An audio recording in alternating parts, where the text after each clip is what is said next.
Words at War.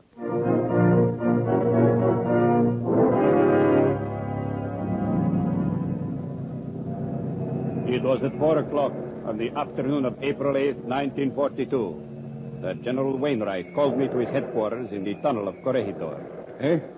Oh, yes, Colonel Romando. I sent for you. He was sitting at a table.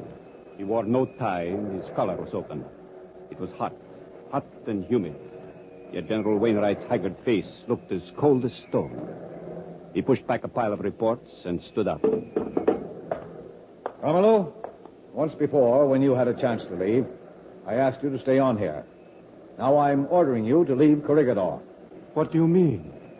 I beg pardon, General Wainwright, sir, but if I may ask, why? General MacArthur wants you with him in Australia. There's no further point to your remaining here. Bataan is hopeless, Colonel. Hopeless. By the utter lack of expression on his face, I knew he was a man who had gone beyond emotion. I knew that he wept for his boys on Bataan.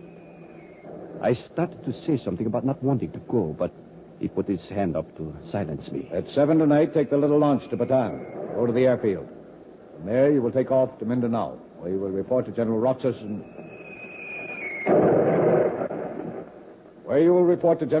and General Sharp. Here are your secret orders. He was abrupt and official. I felt dashed. I couldn't find anything to say but, goodbye, sir. Wait, Colonel.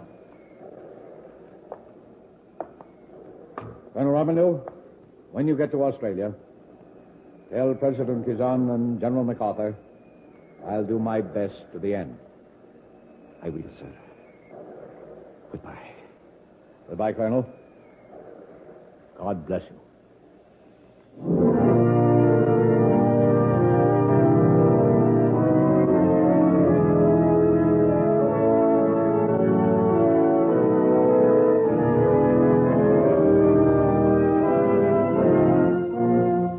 Words at War. The National Broadcasting Company, in cooperation with the Council on Books in Wartime, brings you another radio adaptation of an important war book, Mother America, by Colonel Carlos P. Romulo. Tonight's dramatization is presented in honor of Bill of Rights Week. Colonel Carlos P. Romulo, the Filipino editor who became aide to General Douglas MacArthur at the outbreak of the war in the Pacific, was the last man to leave Bataan.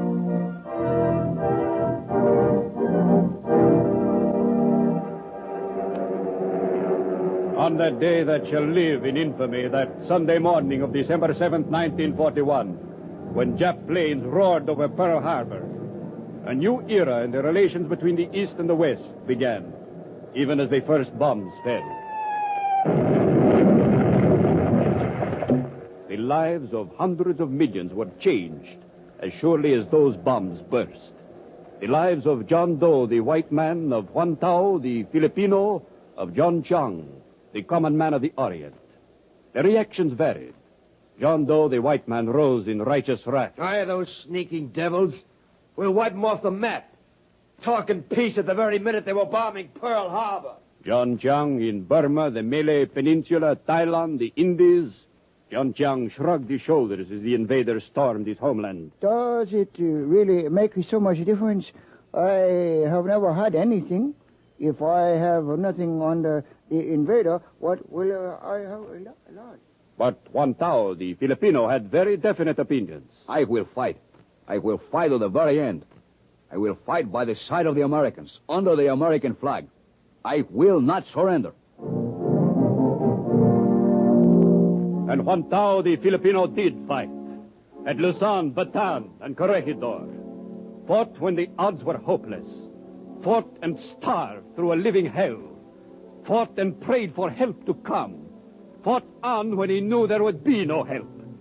The Jap plane swooped low and dropped leaflets promising safe conduct through the lines and back to his home if Juan Tao would lay down his arms and quit.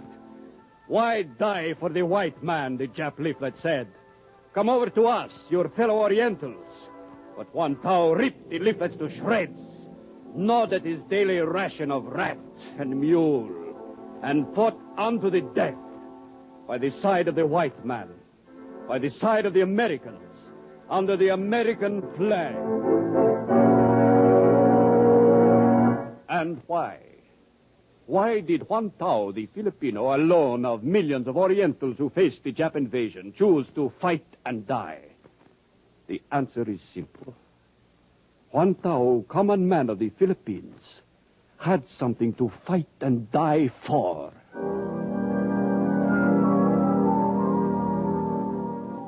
John Chiang, common man of the Orient, had questions for this Juan Tao, the Filipino who fought so fiercely. You tell me, Juan Tao, is it true that you Filipinos, fellow Orientals like ourselves, have a right to govern yourselves under white governments? See, that is so. It's true, too, that you have a right to vote in the Philippines. Has it actually happened that in your country, white men have been punished, some even by death for crimes against the natives? See, it's true. No, you are paid fair wages like white men, and you own a food raised on your own land. You can send your children to public school and even colleges built by Americans. Well, of course. Also, I have heard you may attend the social affairs given by American. He visit you in your home and you in his as your friends. That, of course, is absurd. No, it's not absurd. That is true. Oh, no, it's difficult to believe. But another thing. It's said also that if you do not like some point in American law, you can send objection all the way to America and will be listened to with respect. Could this be possible? It is possible, John Chang. That is the way things are with us in the Philippines. Oh, I see. No wonder then, Juan Tao, you fight so fiercely. Oh, I would fight for such things. But we have even more, John Chang. We Filipinos have the promise of freedom, complete independence. Not just a vague promise for some time in the future, no. A date has been set for it. See, you are right. I have something worth fighting for, John Chang. Yes, on December 9th, 1941, when Jap planes roared down on Manila, Juan Tao, the common man, made his decision. He fought for America, Mother America. He had something to fight for. But it wasn't always like that, was it, Juan Tao? No, it was not always like that. Even 50 years ago, it was not like that. Then the Filipinos were serfs to the rich Spanish landlords. You own no land at all, Juan Tao? No. Under the system, I would be employed to farm a certain piece of land. The landlord would advance me a sum of money for seed and farming tools. This I was to repay out of the rice I produced. Wasn't it generous of the landlord to advance you money? No. Because crops were uncertain, it became impossible to repay the loan. It would grow from year to year. And children would be born and grow up saddled with a debt perhaps 100 years old. But couldn't the young people see that this was unfair? How would they see that? Well, the young people would go to school and learn that such things were unfair. No. There were no schools for Filipinos. Learning was considered to be a dangerous thing for natives. The Filipino had no advantages? Very few. There was no justice worthy of the name. Men would be accused and tried in secret. Then they would just vanish. No one knew where. And in the end, Juan Tao? In the end, naturally, we revolted. Yes, in the end, Juan Tao revolted against exploitation, greed, and the utter poverty that had been his lot. But his fight for freedom was interrupted by the Spanish-American War. And out of this war came America to take over the Philippines. Was that better, Juan Tao? We did not think it was better. Not at first. We resented America as violently as we had resented Spain. Why? We had little reason to think well of the white man in the Orient. Besides, we had built a framework in our own minds for our own democracy. We resented what we believed to be America's opposition to our freedom. What did you do? We fought the Americans in guerrilla warfare. We hated them as foreign devils. Even the children scowled at American soldiers and refused to speak to them. America called our resistance insurrection. We prefer to call it our second revolution. Where are your leaders hiding? Speak up. Answer me. I give you this one last chance. All right, give him the water cure. Perhaps he'll talk then. Take him away. All right, you next. Where's your ammunition hidden? I do not know. You do know. Now, perhaps you'd like the rope cure?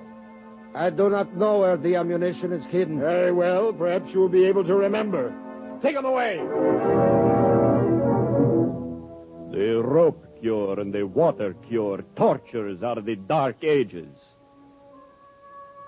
It must have embittered you, Juan Tao. Not any more than we were already. We were not surprised. This, we said to each other, is what one must expect from the white man. But then the strange thing happened. What strange thing happened, Juan Tao? From Washington, D.C., the capital of America, came orders for an investigation.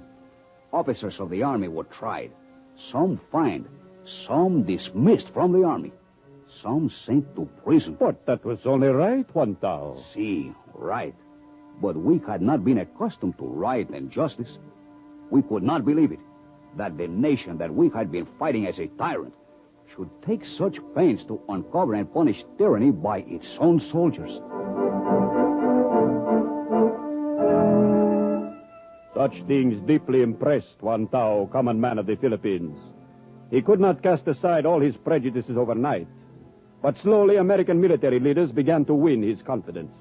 And one of the first to win wholehearted trust from Juan Tao was General Arthur MacArthur, the father of General Douglas MacArthur, hero of Bataan and Corregidor. The elder MacArthur granted amnesty to all who had laid down their arms. He established the writ of habeas corpus, foundation of the Bill of Rights, a daring act in a country still at war. And when the guerrilla leader Emilio Aguinaldo was captured, General Arthur MacArthur met him with the respect one military leader tenders another. And the result was Aguinaldo's proclamation. The Philippines have declared unmistakably for peace. By acknowledging and accepting the sovereignty of the United States throughout the entire archipelago, as I do now without any reservations whatsoever, I believe that I am serving my beloved country.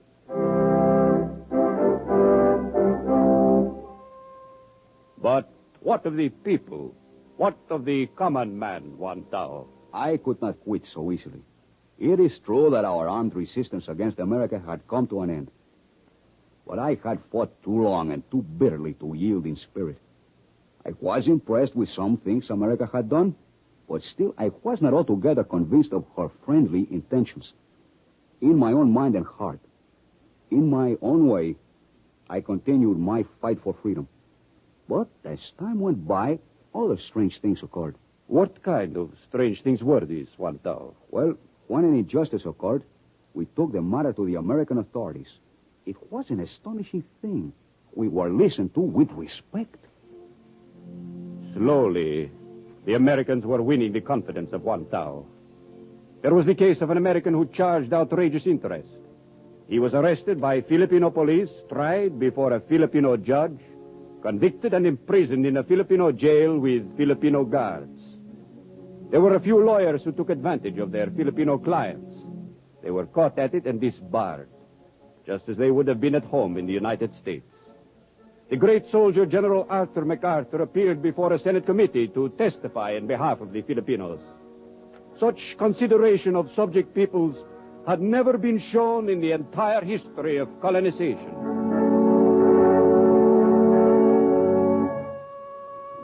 All this was not lost upon John Chang, Juan Tao's fellow Oriental. Is it true, Juan Tao, that roads have been built by Americans for your use?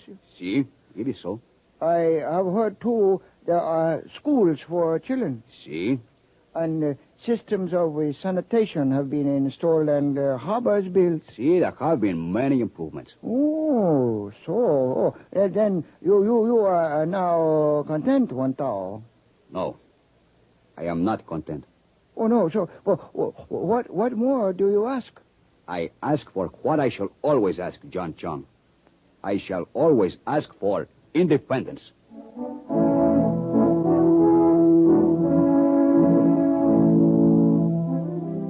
Yes, Juan Tao clung to his dream of freedom, although he was the first to admit that life had become better for him since the coming of the Americans.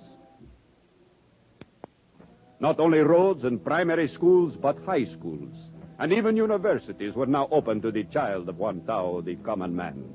Hospitals were built, and disease which had ravaged the people vanished in proportion. And gradually, more and more political advantages were placed in Filipino hands.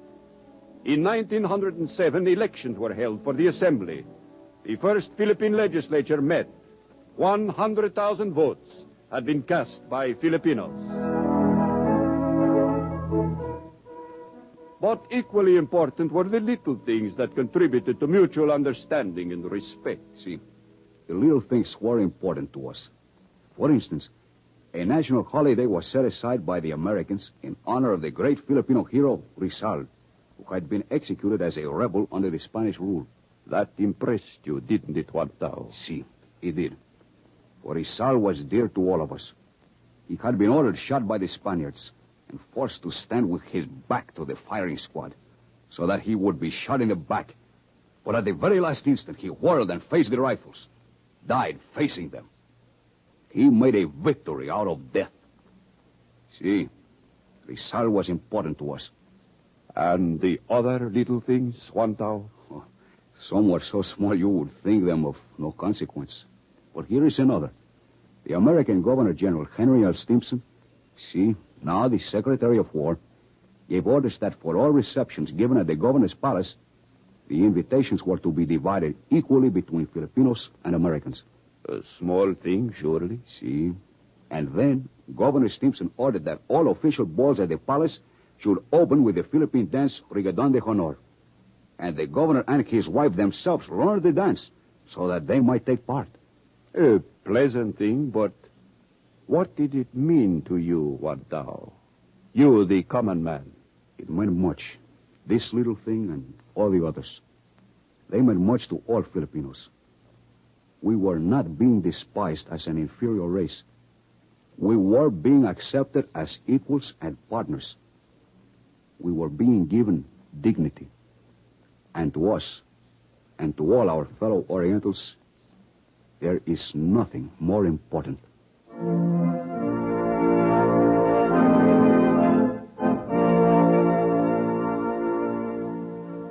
Yes, that was the important thing. In the beginning, America groped in the Philippines, groped and stumbled and made mistakes. But for all the groping and stumbling, America never forgot that paramount element, the dignity of the human soul.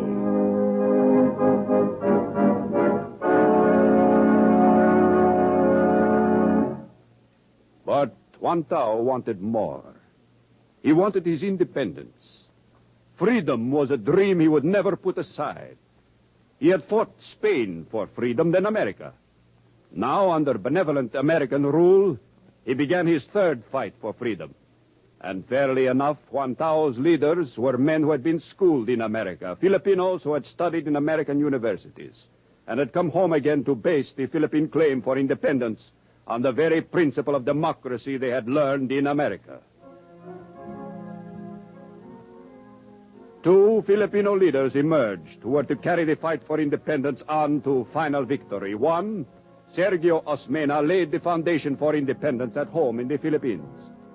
The other carried the fight into Washington, the capital of America.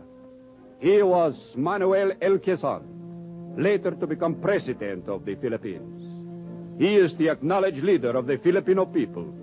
He stands today as the symbol of Philippine redemption.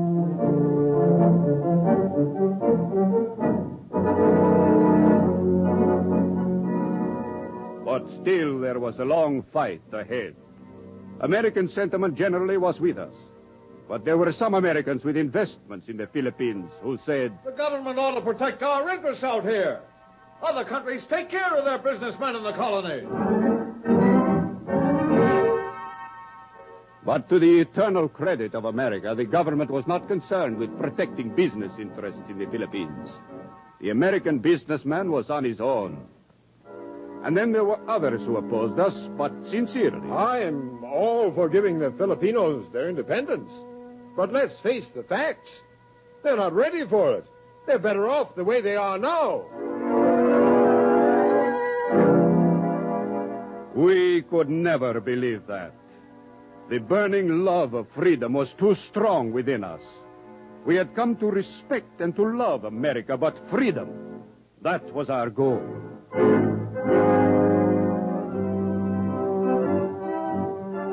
In 1916, the Jones Act was passed by Congress, putting legislative power entirely in Filipino hands, and carrying with it for the first time a promise of freedom backed by the authority of the United States Congress.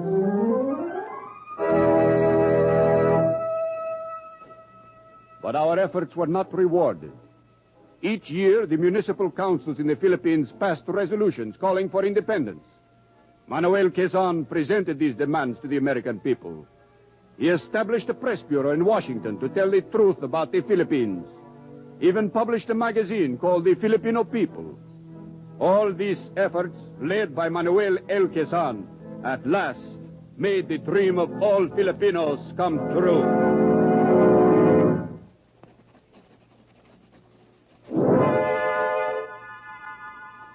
A scratch of a pen in the hands of President Franklin Delano Roosevelt one day in 1935, putting his signature to the Tidings-McDuffie Act, ended the long struggle. Philippine independence was definitely promised for the year 1946. Juan Tao had won his fight for freedom.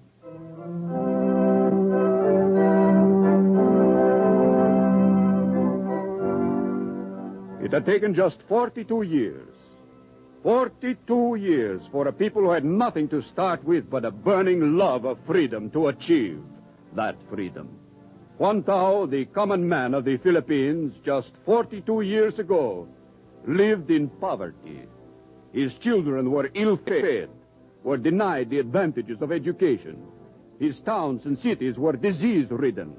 And yet, hopeless as his lot seemed to be, he did not abandon his dream of freedom. And he found a sympathetic and a sincere friend in Mother America. 42 years. In 42 years, Mother America led the Filipino nation to the point where it was ready to fight to death in defense of democracy. Just 42 years. Something for us to remember when we are tempted to say of other subject peoples, they are not yet prepared. How are they to be prepared? How are the hundreds of millions of the East and West to come to an understanding? Well, let's go back to the common men. John Chang of the Orient, Juan Tao of the Philippines, John Doe, the white man. You first, John Chang. I find it hard to understand John Doe, the white man. He comes to the Orient. He seems to do no work. He pays no taxes. He seems to drink exceedingly. He lives in places to which I am denied admission on, and yet he grows rich, very rich, in a land where I must work all day, 7 days a week, in rain and sunshine to earn $2 a week. And now you, John Doe. Trouble with John Chung is he's not progressive. He's not a go-getter. No push to him. Does he really want freedom? Isn't he better off with me looking after him? What if John Chung were given self-government? He'd probably be more wretched and miserable than he is right now. And now what do you say, Juan Tao, common man of the Philippines? I have something to say to both. For I know both John Chang, the Oriental, and John Doe, the white man. Let me talk first to John Doe. John Doe, you must come to understand John Chang better. You consider him evasive and given to subterfuge. He is not that way with his own people. He has no reason to mistrust them as he has you. John Chang is not mysterious as you seem to believe, John Doe.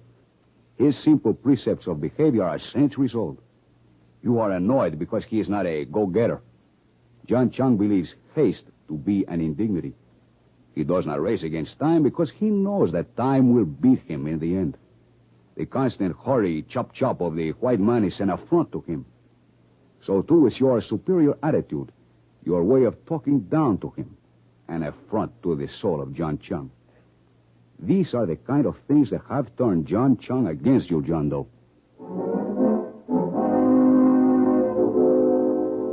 And what do you say to John Chung, Juan Tao of the Philippines? Just this. Keep your dream of freedom. We kept ours, and in just 42 years, we who had nothing to begin with, made that dream come true with the guidance of Mother America. Make our pattern your pattern, John Chung.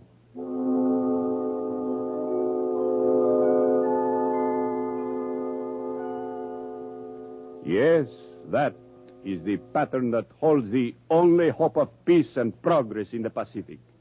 The pattern of democracy that brought independence to the Philippines. This pattern will be one for the world to work by if peace is to be achieved throughout the world. The essence of our world struggle is that all men shall be free. The Atlantic Charter laid down the premise of that world freedom, binding its signatories to respect the rights of all people to choose the form of government under which they will live. The merits of this principle were proven by America in the Philippines.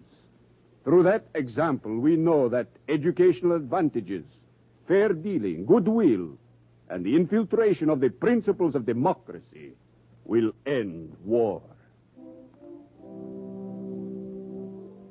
We have seen millions die and countries deformed in this war.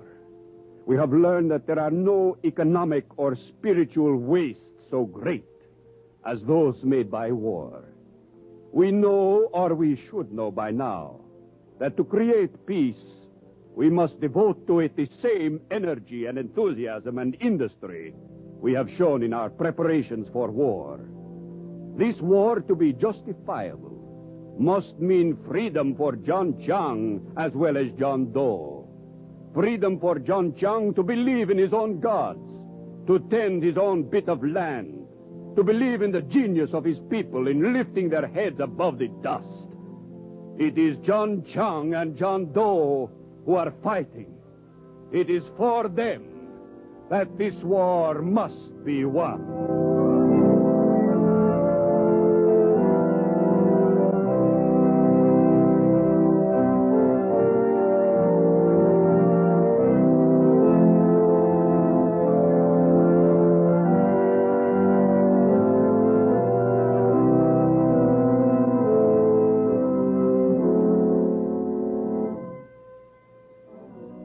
You have heard another program in the series Words at War. Tonight, passages from Mother America by Colonel Carlos P. Romulo, distinguished Filipino editor and personal aide to General MacArthur. The radio adaptation of Mother America was by Gerald Holland. The cast included Roger De Koven as Colonel Carlos Romulo, Jackson Beck, Alan Devitt, Julian Noah, Joe DeSantis, and Bernard Lenrow. The original music was by William H. Meader. The production was directed by Frank Pack.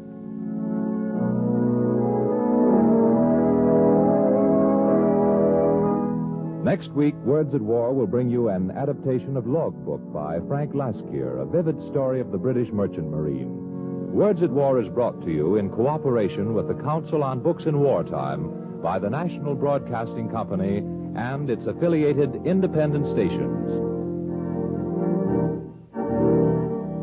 This broadcast of Mother America has been given in the spirit of Bill of Rights Week, now being celebrated by the New York Journal-American and other newspapers throughout the country.